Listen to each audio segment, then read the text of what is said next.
We're going to be talking about the controversial Sabu. He recently passed away, and there was an article talking about his last match. And I'm going to be discussing a lot of the Twitter controversy that's been going on surrounding his last match and a little bit about his passing. I am Uptown Lupo 420. You are on the channel Real Pod Network, and I'm doing a little bit of a solo shot here. Just me, mostly because I don't want to bother the other guys with this because it's going to be more of a short little segment, I think, than an actual full-fledged pod. But Sabu, hardcore wrestler, has passed away recently at the age of 60. And we have an article here from Yahoo Sports talking about his last match with Joey Janela, I believe, or not Joey Janela. What is the dude's name? The person that he had his last match with. I actually didn't read the article, but I wanted to maybe look at this and then once we have the full context, talk a little bit about what was going on Twitter and people essentially talking about things that they know nothing about because the recent popularity of mainstream WWE with Netflix and all that. So I'm going to look at this article, but he specifically mentions his last match here, which was some type of barbed wire razor death match or whatever. It was some crazy clips and almost vintage Sabu, which realistically all we got to do is right here. This was the impossible standard Sabu aspired to live up to, and Lauderdale was fully aware of what Sabu meant to the fans coming to the show. I talked to Sabu a couple days before the match, and he was telling me, my knee hurts and this and that. And I said, listen, Sabu, everybody knows you're hurting. You're 20-something years older than the last time you did this. People's expectations are realistic. No one, or I'm assuming that's supposed to mean unrealistic. Oh, I'm sorry. No, they're expecting him to not be as good. Okay, that's my fault.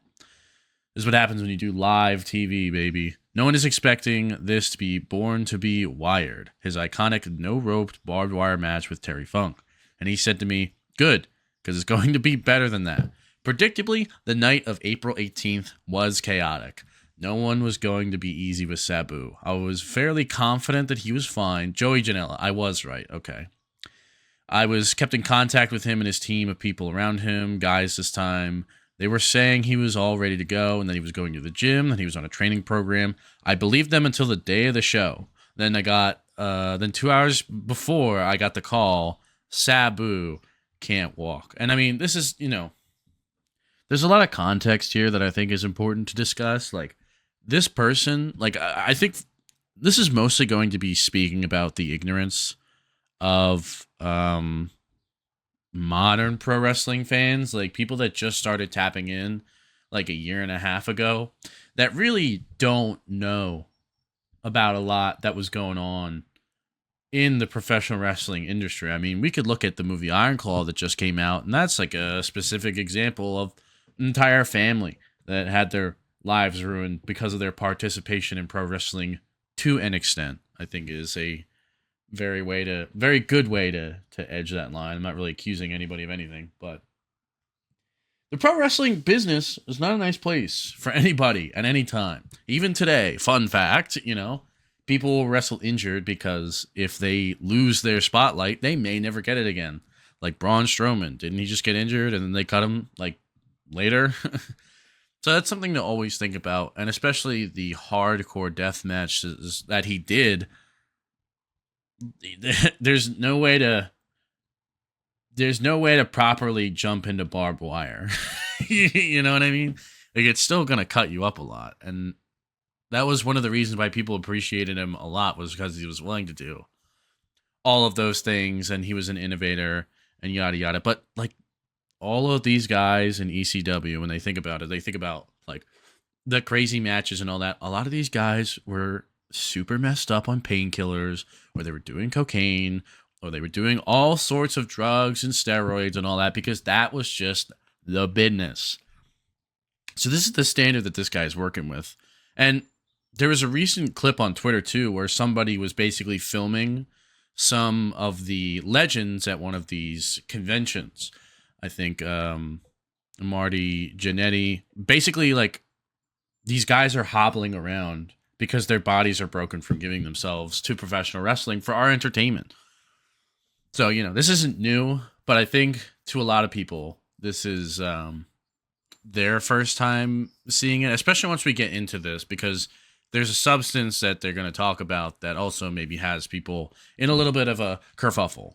What do you mean Sabu can't walk, they said? Yeah, Sabu, something with his knee. They're locked up. He can't walk, and his feet are bleeding. He's not coming. Sabu's not coming. Sabu is fucked. So we talked to indie wrestler Matt Treadmont. Treadmont was about to be the replacement for the match, and it was going to be the most embarrassing moment of my career. There's 2,000 people here. This is one of the biggest spring breaks ever, the biggest crowd mania weekend indie-wise, and I'm going to have to go out there and announce that Sabu, once again, no-showed his own retirement match. Lauderdale was less concerned. In the back of my mind, I knew Sabu was coming. I was never once worried. If we didn't hear from Sabu, then I would be worried. But the fact that he was communicating, I knew he was coming. We are an hour into the show, and I said Sabu got here. Janelle continued. So they give him something called Kratom. They can buy it at a smoke shop or something. It's like a legal opiate or something. They said he's hopping on the bed, he's hopping off the bed, and we're going to get him to the show. So he shows up 2 hours into the show. Sabu was on a different effing planet. Everybody in the backstage was like, what the fuck? Is this match going to happen? And my God, did it happen. So this is like a big thing, too, that everybody's talking about. They don't, like, one, me included, I had no idea what Kratom is. And while I'm talking about this, I'm going to be looking it up. Is Kratom illegal in the U.S.? Some states and municipalities have chosen to ban the substance, making it illegal to sell, process, or grow. Others have imposed age restrictions. Legality of Kratom in every U.S. state. It's illegal in Alabama, Arkansas, Indiana, Rhode Island, Vermont, and Wisconsin. It's basically legal or under some form of regulation everywhere else. In Illinois, outside of one specific city, it's illegal. It's legal for everybody over the age of 18, which I think is very funny.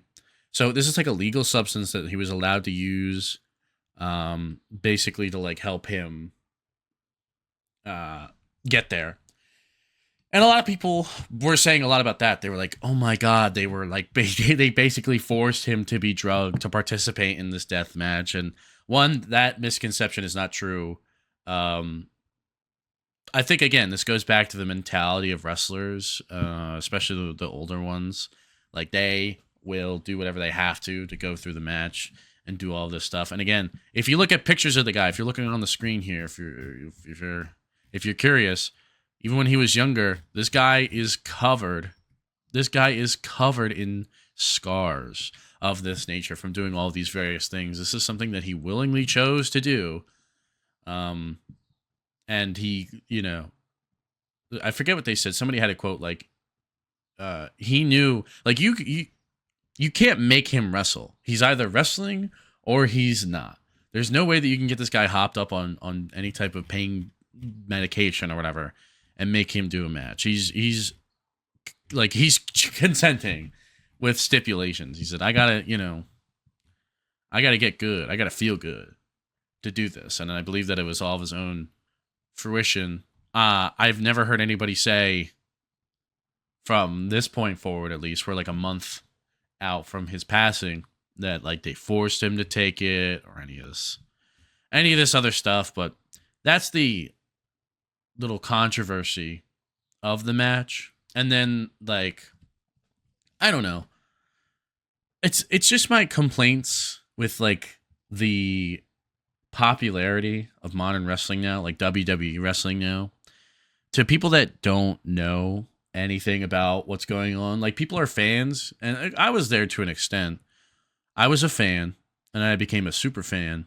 And then after a certain point, you want to like start to figure out what's going on a little bit behind the curtain. You start like looking at all of these things, and it almost unlocks a different aspect of being a fan of pro wrestling where you almost like start to know, you want to know more about the people behind it and all this stuff, and the people who are deciding the matches and storylines and all that stuff. It can get kind of lame too much. Like it kind of almost ruins the magic of it.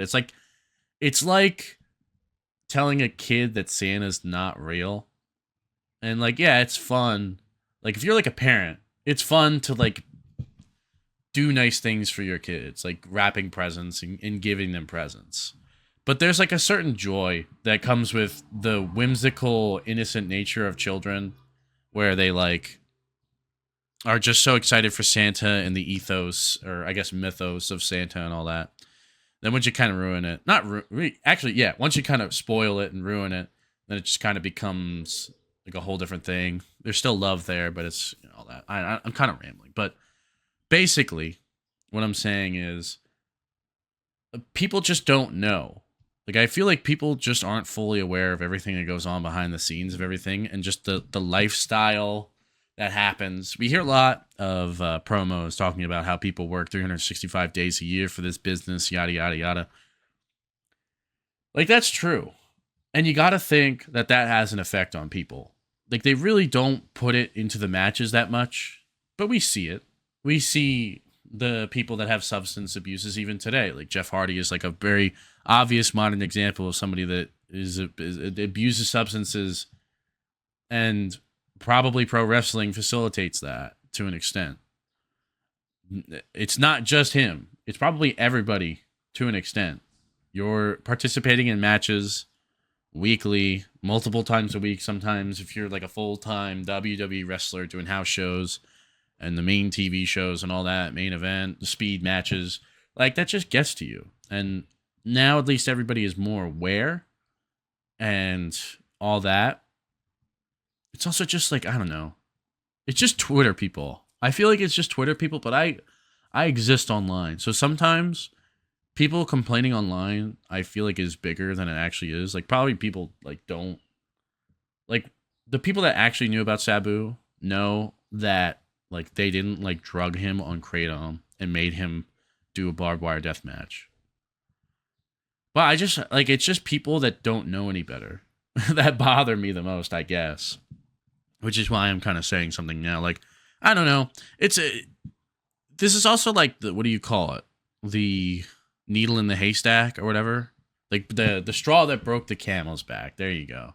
Of just a bunch of various different things recently throughout the year in WWE. Like this was going along side by side with Julia wearing braids, and because she's not black, that's a problem. It's basically what the controversy was. She was wearing it for some other wrestler who committed suicide. Oh, I don't think I can say that.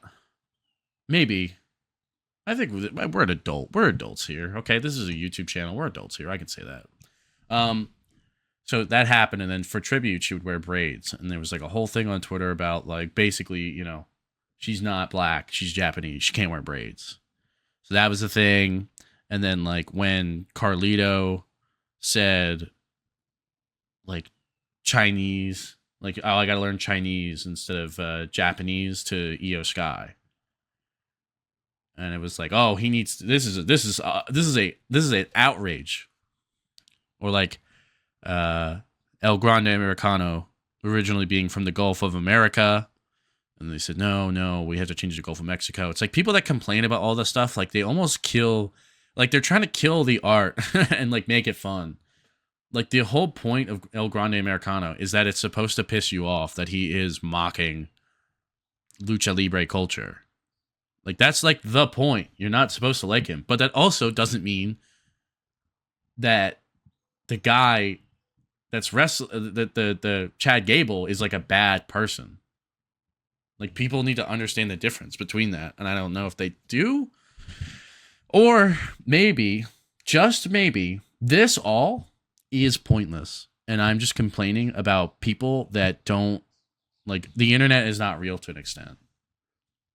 None of these people's opinions actually matter in the real world, because the real world people think differently than popularity on the internet. I don't know. Those are just my thoughts. I thought I was going to read more about this article, but kind of I got my point across where I needed to. R.I.P. Sabu. First off, I guess I should say that at the beginning instead of the end. Hopefully, this isn't taken too bad. But yeah, I don't know. When I was talking about this earlier, if you watch any of the Real Graps pods, I don't remember which one it was, but we were talking once about like the Mount Rushmore. It might have been when we had like a brief segment about Triple H. We had like a Mount Rushmore of wrestlers that we were talking about, and I tried to change the way that we looked at it, and it should be about like instead of your top 5 goats, it should be your 5 top like heads of different styles of wrestling. So I said, like modern style, it's like John Cena or something. Like technical is like, I don't know, Zack Sabre Jr. and yada yada. So I said that's like modern wrestling, and then there should be one for the people that came before. And I said that Sabu was like the hardcore Mount Rushmore. Put his head up on there for the way that he innovated and all that. So I appreciate his stuff. I'm not the like. I obviously was not old enough to participate in ECW when it was out. It was like in the 2000s. I was born in the late 90s. So I obviously wasn't there to experience it. But I've been watching a lot of the old hardcore TVs or whatever. There's like 2 ECW TVs. There's like the one that when it first started back in like 92 or whatever, when it was Eastern Championship Wrestling. And then there's like the actual like we are now like ECW Extreme Champ. I forget which one. So like maybe Hardcore TV. I was watching a lot of that. Got to appreciate some of the work and all that. He was just a cool guy. And I think I'm gonna end it there. If you made it this far, thank you for listening to me ramble. Let me know your thoughts of Sabu, controversies of the online wrestling community, if you think they're overblown, in the comments. Check some of the other podcasts that we got going on over there. There's the Yap, the Real Graph Pod, and my movie podcast, Lupo Cinema Symposium with my friends. Check out the link tree below if you're interested in any of them, and I will hopefully, what's coming down the pike? We should be having some movie podcasts, and then maybe one of the Real Graps soon. All right. See you guys.